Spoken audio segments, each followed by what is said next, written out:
students, it's day 4 for the chapter Sound. In previous lecture, we have discussed what are free vibrations and damped vibrations. The specific objectives of today's topic are forced vibrations and difference between free vibrations and forced vibrations. Forced vibrations. Forced vibrations, as the name says, forced. That means some external periodic force is required for producing vibrations. So, the vibrations of a body which take place under the influence of an external periodic force acting on it are called as forced vibrations.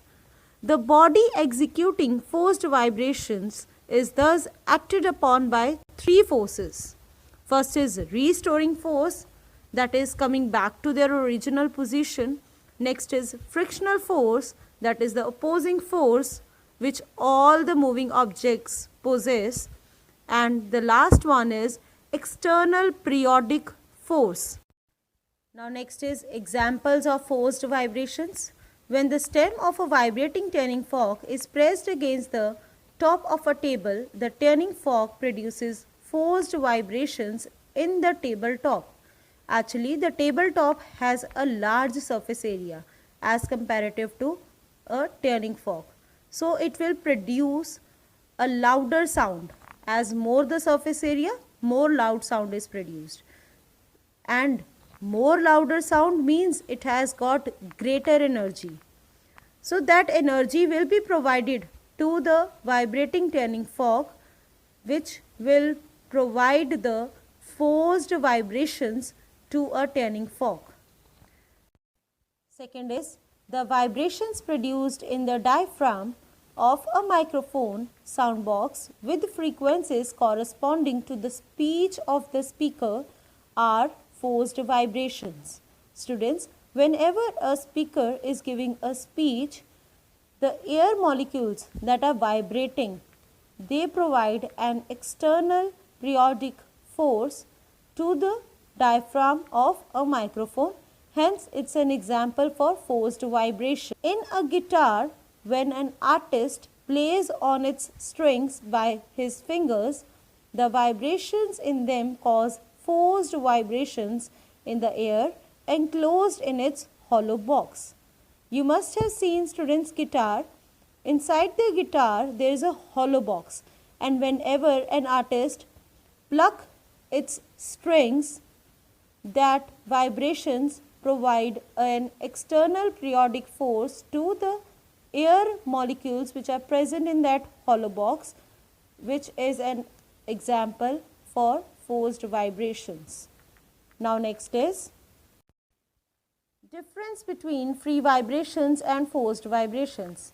Free oscillations. Free oscillations are the oscillations in which a body or system oscillates with its own natural frequency without being acted upon by an external force. That means no external force is acting on the body when a body executes free oscillations. Forced oscillations. Forced oscillations are the oscillations in which the body oscillates with a frequency other than the natural frequency under the influence of an external periodic force.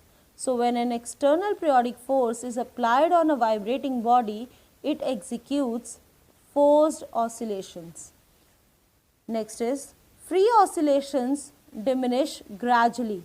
They slowly reduces due to the resisting forces that are generally called as damping forces also.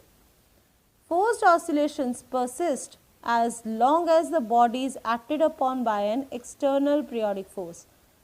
Under the influence of external periodic force, its amplitude can be a constant value.